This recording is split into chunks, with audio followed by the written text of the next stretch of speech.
Leila, sua linda, estamos num mês maravilhoso, um mês de nós mulheres. Eu, mulher, mãe de 2 mulheres, avó de 3 mulheres e toda a nossa comunidade aqui do Ayum, onde a maioria das pessoas que aqui vêm são mulheres. Quero contar um pouco dessa história e de como se desenvolve o meu trabalho aqui no Ayum junto às mulheres. Bem, logo que cheguei à cidade, eu organizei por 13 anos encontro de mulheres. Eram muitos encontros e muitas mulheres, até que um dia eu parei. E a partir daí, o meu trabalho junto às mulheres é muito dedicado hoje ao yoga. E a partir do momento que eu entrei em menopausa, eu comecei a estudar hormônios femininos, como é que eles funcionam no nosso corpo e a seguir a atuação dos hormônios no corpo de uma pessoa.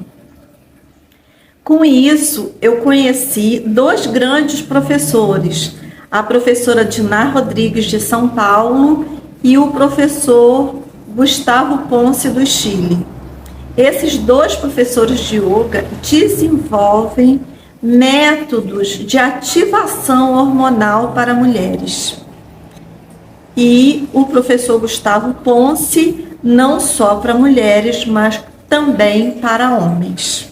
Bem, quando se fala em yoga, imediatamente se pensa em algo para gerar tranquilidade. Muitas pessoas chegam a afirmar que isso é muito calmo, muito tranquilo para o meu jeito de ser, mas poucas pessoas conhecem o fundamento do yoga.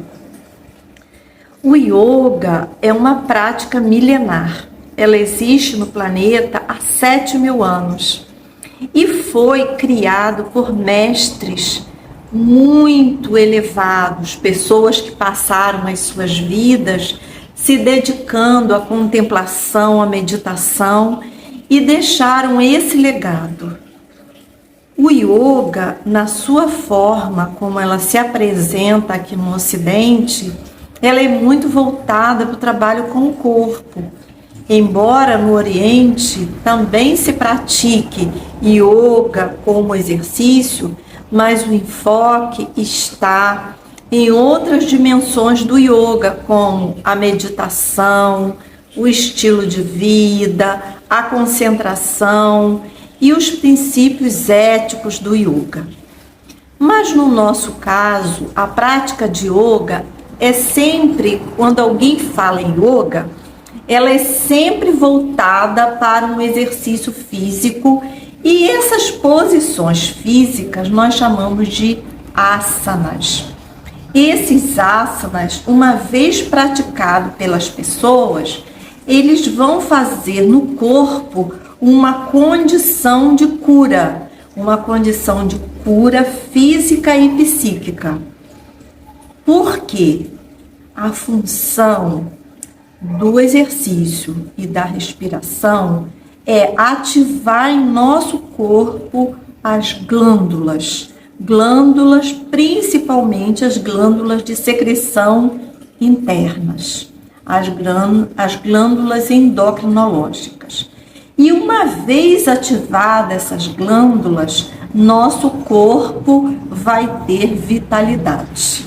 Bem, que glândulas são essas? Nós conhecemos a glândula, quase todas as pessoas conhecem a glândula tireoide, quase todas as pessoas falam sobre as suprarrenais e nós, mulheres, dos nossos ovários.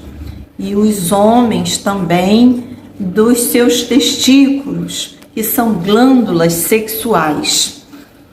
Bem, nós dentro do yoga não temos a necessidade unicamente de fortalecer glândulas sexuais. Até porque nosso corpo, ele funciona num conjunto ordenado. Porque se nossos ovários funcionam bem, é porque aqui dentro da cabeça tem uma glândula que comanda os ovários, que é a glândula hipófise. Porque temos aqui na garganta uma glândula que comanda o metabolismo do nosso corpo. Nós temos no abdômen a glândula, o pâncreas, que vai comandar o sistema de entrada e saída de açúcar na célula e outras funções que não só essas. Mas, em se tratando do mundo feminino, a glândula que mais ordena e que mais comanda a nossa vida são os ovários. E esses ovários, eles são interessantes porque desde que nós nascemos, quando nós somos formadas, eles já existem e eles existem já com seus óvulos.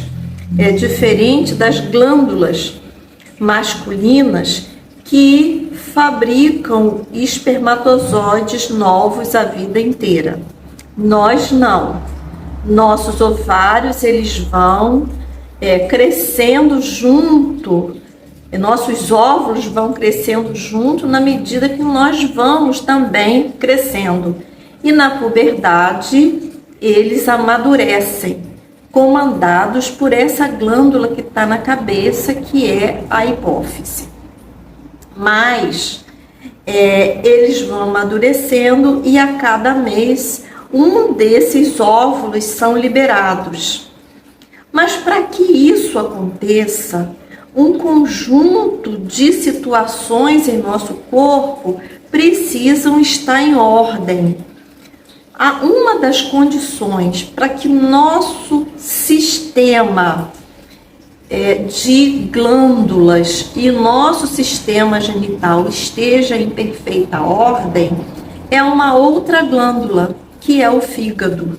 Pouca gente sabe que a maioria dos incômodos que nós temos nos nossos órgãos sexuais são motivados pelo mau funcionamento do fígado. E quem é o fígado? O fígado é um órgão responsável pela filtração do sangue. Aquele sangue que circula em nosso corpo e que recebe os alimentos através do plasma, esse plasma do nosso sangue, ele vai até o fígado para ser filtrado.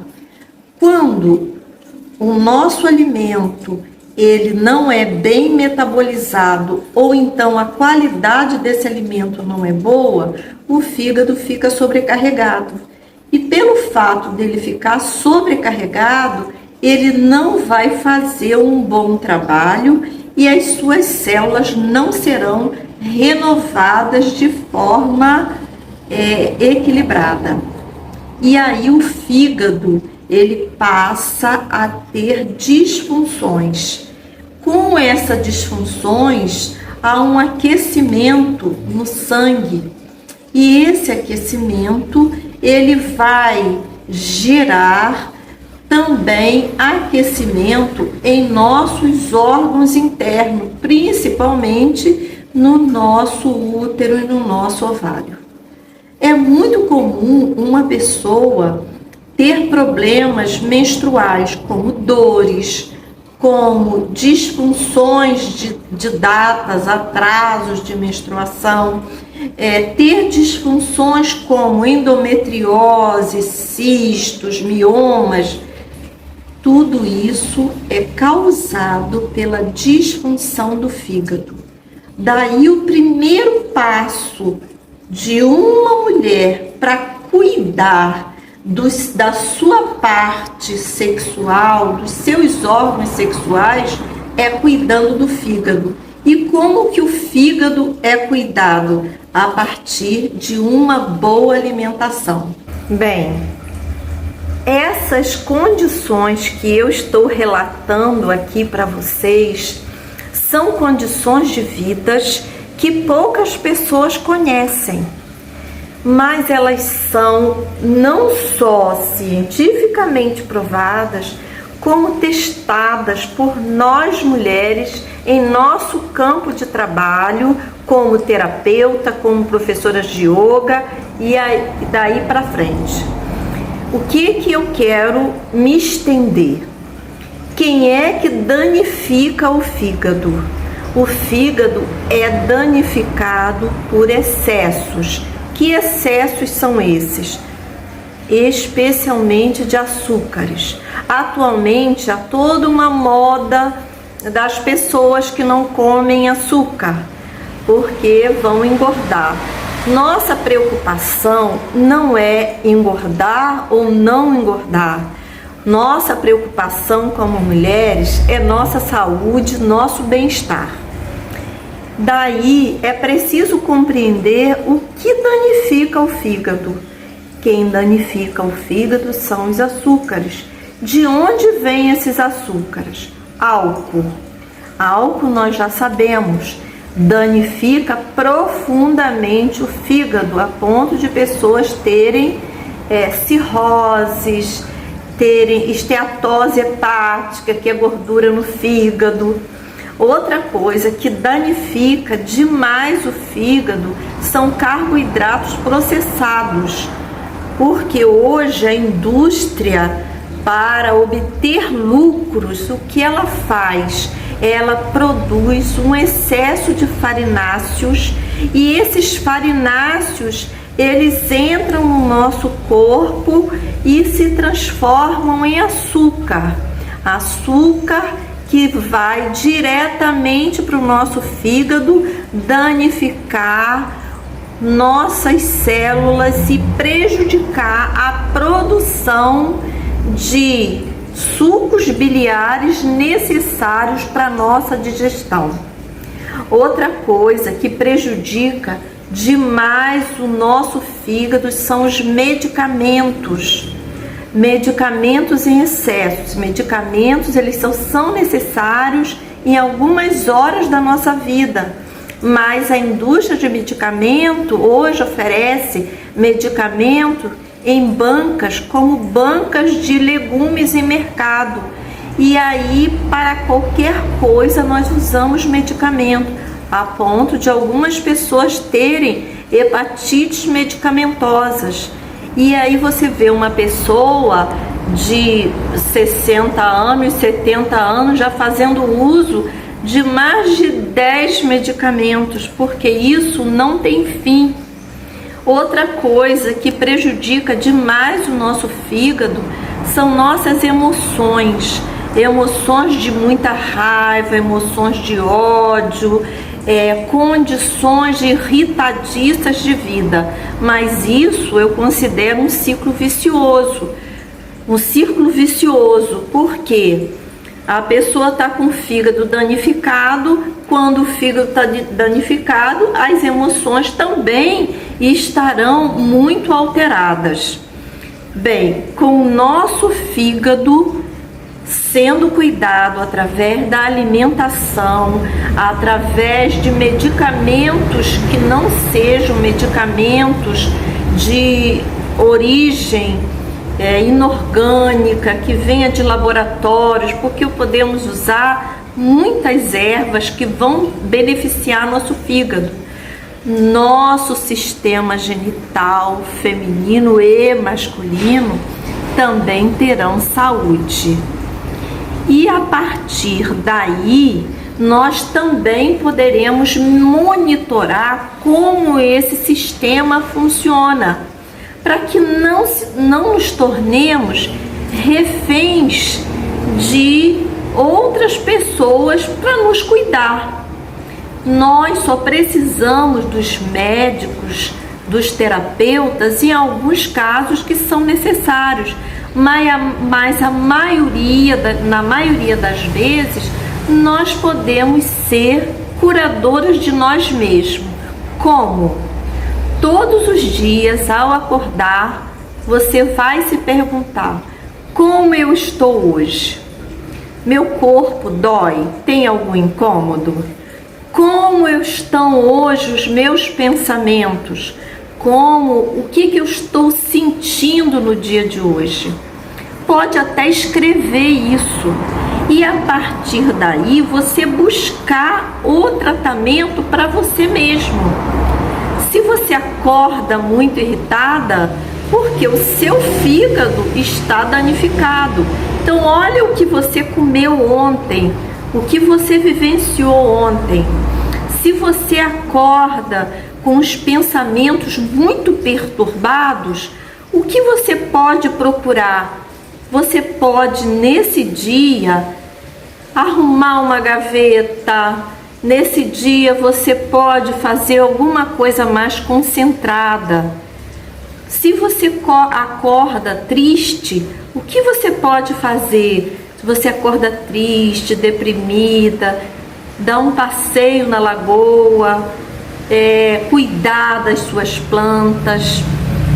Bem, essa minha conversa é uma conversa para mulheres um pouco mais liberadas, porque mulheres que trabalham no dia a dia, elas têm muita dificuldade de fazer esses exercícios.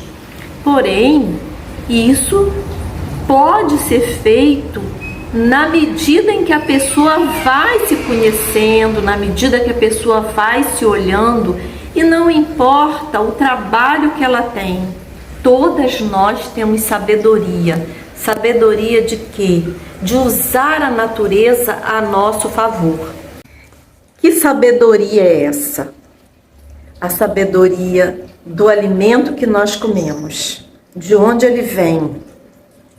Quanto mais simples for o alimento, melhor para a nossa vida. E é fácil olhar. Olha o alimento que os avós comiam, que os pais comiam. Essa é uma primeira sabedoria, sabedoria do alimento. A segunda sabedoria é a sabedoria do medicamento. Toda a natureza está aí para nos curar. O céu, a terra, as plantas, tudo se torna medicamento de apoio para a nossa vida. A terceira sabedoria é buscar formas de vida que possam nos ajudar, dentre elas o yoga. E aqui no Espaço Ayurveda eu desenvolvo um trabalho de yoga terapia hormonal, que é uma sequência dentro do yoga para ativação da energia das nossas glândulas. E a última sabedoria, que é a maior de todas as sabedorias, e é a sabedoria que está dentro de nós mulheres, a sabedoria da vida, a sabedoria de conexão com o sagrado, porque nós mulheres nascemos com o cromossomo XX e isso nos dá poder. Poder não para dominar o outro, mas curar a nós mesmos. Reconhecermos que nós mulheres